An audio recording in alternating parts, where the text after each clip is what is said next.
there's something about werewolves that I've always found fascinating, and I think part of it is because they're very different from most of the monsters we normally talk about.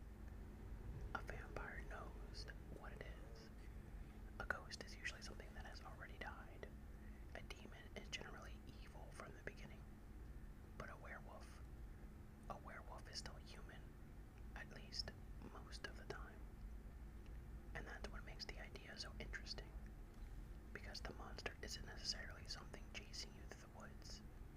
The monster could be you, something buried underneath the surface, something that only needs the right circumstances to come out. And considering we're playing Werewolf the Apocalypse Earthblood today, I figured this would be the perfect time to talk about one of humanity's oldest supernatural legends, werewolves, lycans, or lycanthropes. Where did these stories actually come from? Why did people generally believe humans could transform into wolves?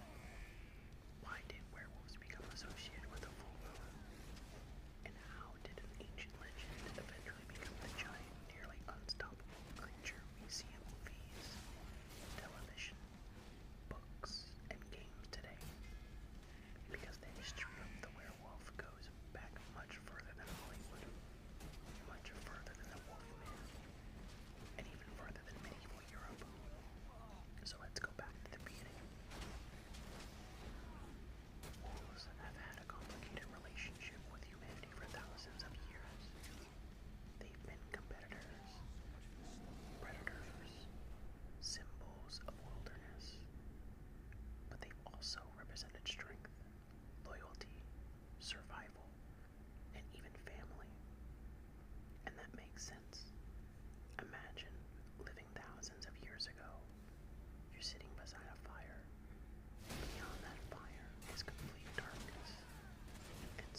especially during the late medieval and early modern periods. And some of these accusations were horrifying. People were accused of transforming into wolves, attacking livestock, killing people, making agreements with the devil, or using magical objects that supposedly allowed them to change form. Sometimes that object was described as a belt, sometimes a piece of animal skin, sometimes an ointment. The details changed depending on the region, but the accusation remained the same. That person wasn't completely human. One of the most famous cases involved a German man named Peter Stump. In the late 16th century, Stump was accused of being a werewolf and committing a series of terrible crimes.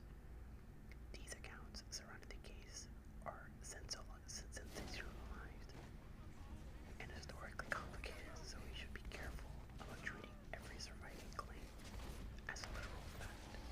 But what's important for our discussion is that people were willing to accept the possibility that a human being could become a wolf through supernatural means. Think about that. This wasn't somebody sitting in a movie theater. This wasn't someone playing Skyrim. These accusations could lead to torture and execution. The supernatural was being treated as an explanation for real events. And werewolves themselves were much more present, or wolves themselves were much more present in European life than they are for most of us today. Livestock disappeared. People went missing. Bodies were sometimes found mutilated. A wolf attack was a very real possibility in some places. So imagine finding something terrible outside your village without understanding exactly what happened. Maybe you blamed the wolves, but then somebody asked, what if it wasn't a normal wolf? That's how legends grow. Eventually, certain wolves began becoming attached to werewolf, being bitten, being cursed, transforming against your will. Silver the moon. But here's something interesting. The werewolf mythology we recognize today wasn't created all at once. It developed over centuries. Different cultures had different rules. In some stories, someone deliberately became a wolf. In others, transformation was punishment.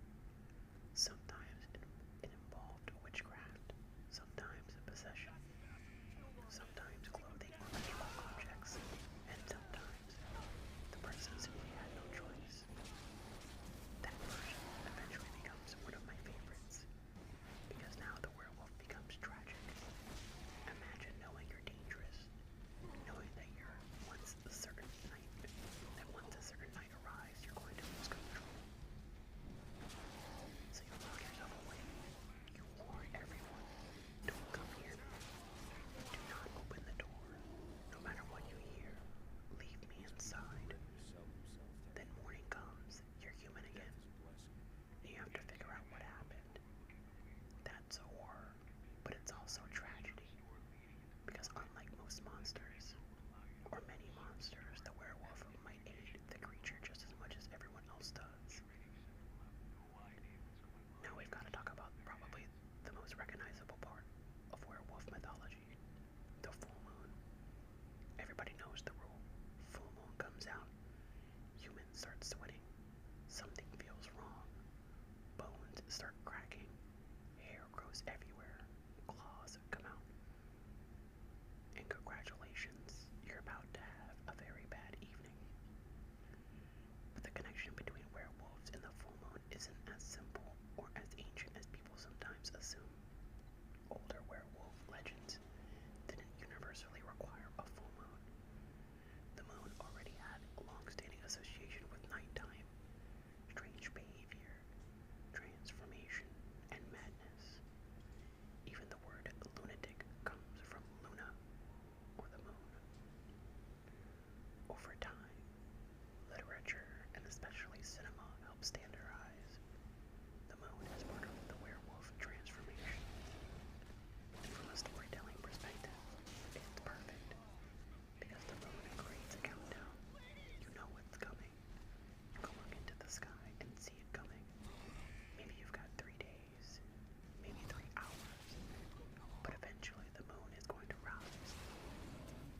essentially